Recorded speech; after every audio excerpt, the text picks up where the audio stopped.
Well, good afternoon, everyone. Eric here from Nomadic Fanatic. Thanks for joining me today. I find myself back in the Kansas City, Missouri area with Miranda. The leaves look a lot different here. It's a lot more open and cold looking here as the cold is finally hit here. And look, it's Jasmine. Hi, Jasmine. So Robert is going to be helping me with a few projects here on the RV. The first one, the major one, is getting all 4 oil changes done.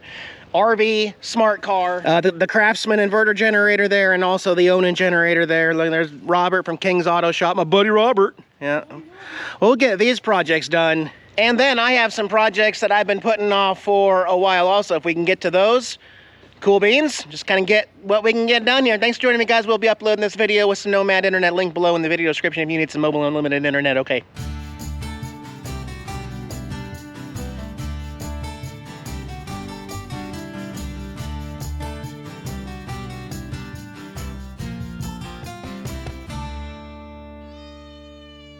I can do my own oil changes, but isn't it nice having a buddy Robert around? Yeah. So this Onan 5500 just has a valve right there. You don't even have to take out a drain plug or anything. You just turn the valve. And I usually get this done about every 50 hours on these. So, but Miranda, the RV, it's hard to believe this. Robert was actually the last person who did oil change on Miranda, and we're at 5,800 miles. So I'm a little over the 3,000 miles. I mean, you can go over it a little bit. It's not like I was putting a whole lot of stress on the RV, but every 3,000, 4,000. I use good oil, 10,000. Yeah, possibly. But just don't forget to check it. Yeah, check your oil, guys. and then this mess in here, that's what I was hinting at. It's all right, and 2 quarts of oil later, we'll go ahead and prime her up here. There you go, run. And let her rip.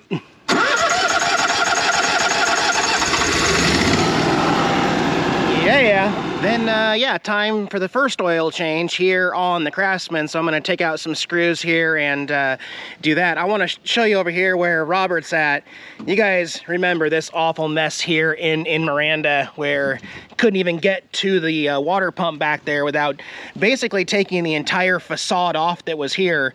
So we're going to be rebuilding this and simplifying it. There's a bunch of this stuff that I just don't need. And then we're going to rearrange everything up higher. Like all these 3 things that I need are going to be up here with a new board that still allows me access to pull my drain valves down here and replace that water pump when it goes out next time, and just clean this area up because Coachmen just did not care about utilizing this space. You can see I've got an extra sewer hose over there to extend it at campgrounds and stuff, so get a good look at this because it's going to look a lot different here by the time Robert gets done helping me with this. Oh yeah. So Robert's test fitting a piece of wood that'll essentially look something like that when done, and then all these will be up here with all this awesome space to be able to work on things and do things. I think that's gonna work. I think that'll work. These won't stick out too far. We'll with the door back a little bit. Okay, perfect. All right, so a real technical way to empty the oil out of this inverter generator. You take the drain cap out and you just tip the whole generator over and it spills out on the side like that. So some high-tech stuff there. And this one does say every 50 hours to replace the oil, where the Onan says you can get away with every 150 hours. But Robert's over here putting her all together. Look at this. Even got a fancy white sheet of glued vinyl to the back of the wood that's in there. He's marking some holes to bring these through. It's gonna look minty. Minty.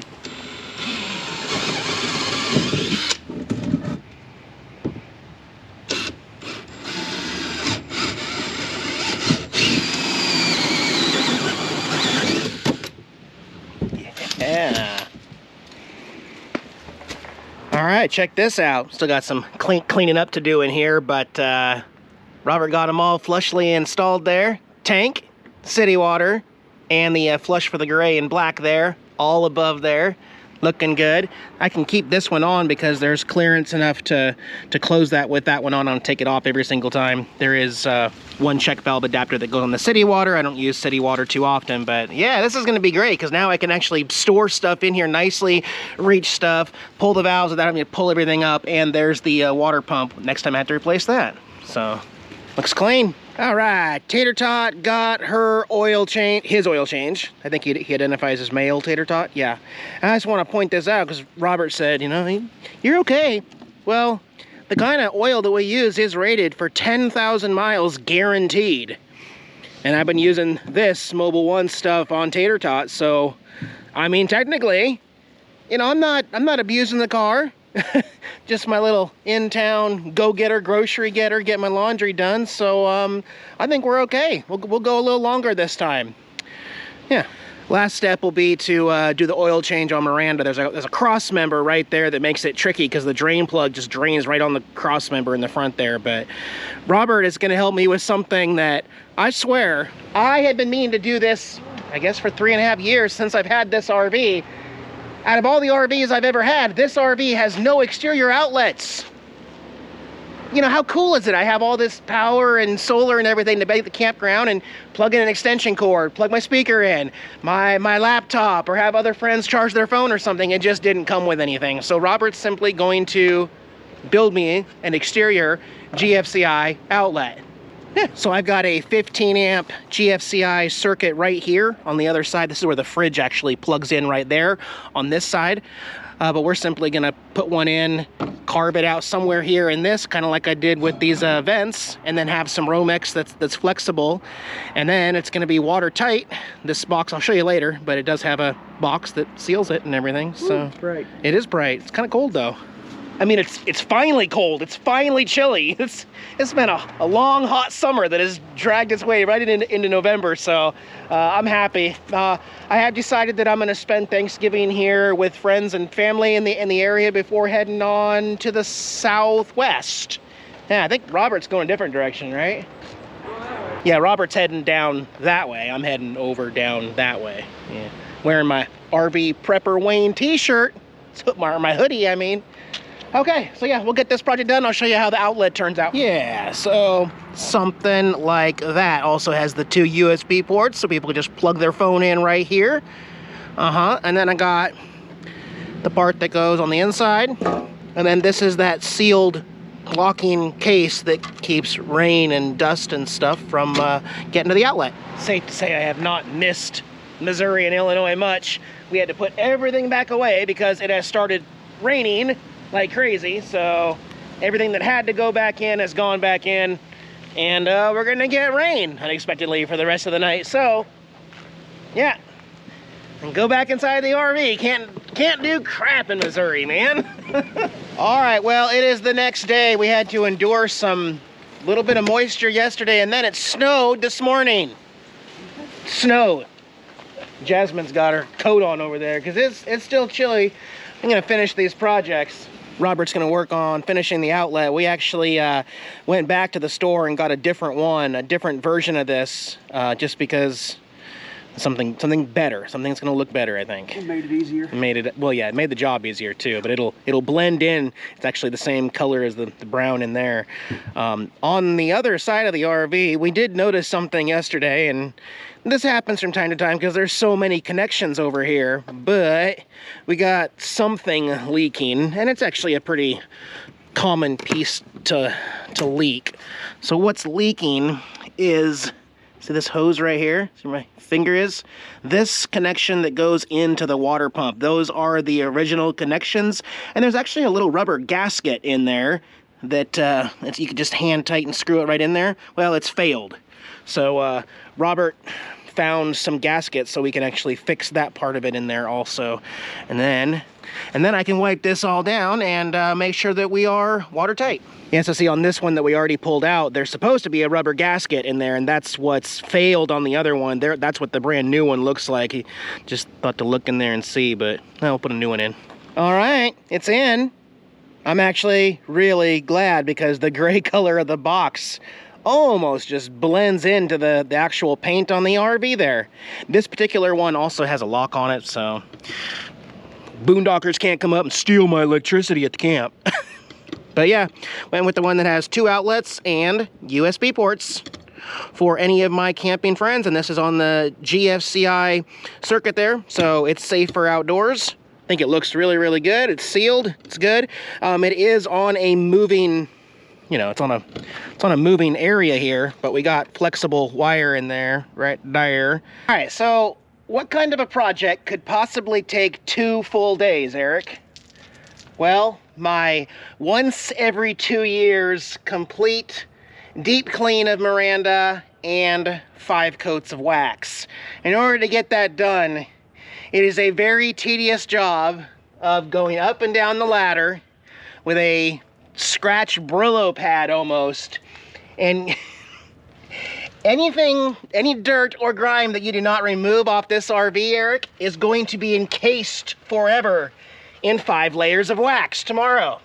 So that's why it takes a full day to go all the way around this RV and meticulously clean this RV better than I ever have before.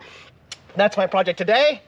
I may have some help from Robert later, but I am just going to be taking lots of breaks and being very careful to do this. All right, I got one whole side completely deep cleaned and ready to go.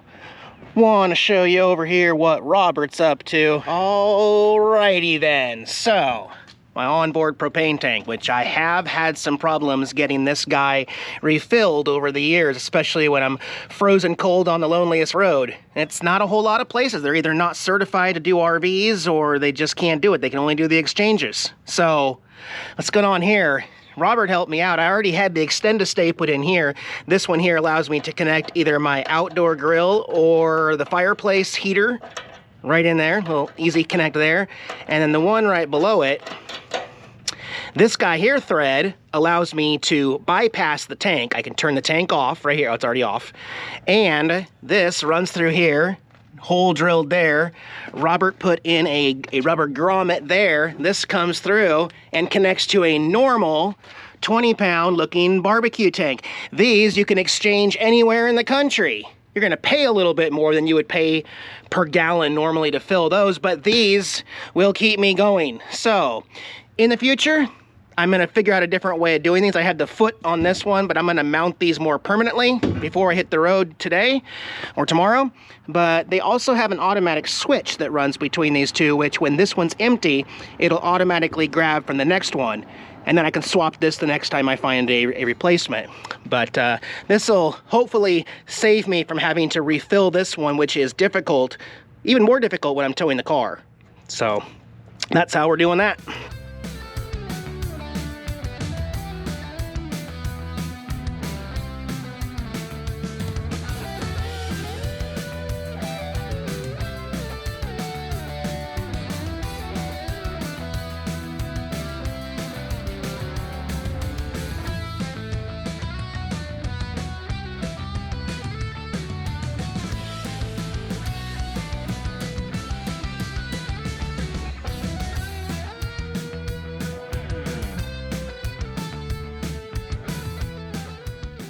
All right, that scaffolding really came in handy.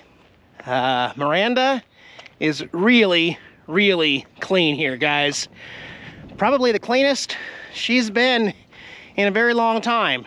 And tomorrow, 5 or 6 coats of wax, and finally, this matte color paint with the decals that I got. You can see right there, not shiny. It'll look like this, the whole RV. It's a big project, and I think it's time to do it before we hit the road and head south. Yes, looking good, Miranda. We're taking care of you. We watch the sun go down over the same old town, like so many times before. We look at the same old stars, battle the same old wars, like so many times before. And I know that we're not perfect, but I'm gonna miss all that we had. Yeah, I know that we're not perfect, but I need this night for the last time. All right, 2 things. 1, that's easier with 2 people, and 2, that's easier with scaffolding. I will never climb up and down a ladder non-stop just to cover a little 3-foot section ever again. Scaffolding. Got to get some of that for the shop. But 4 coats is our magic number. We are calling it quits at 4 coats. And you can see how shiny and glossy. I know all the professionals are out there telling me I did everything wrong. I used the wrong kind of wax. if I use the wrong kind of wax, and how come it works every single time I do this for the last 11 years?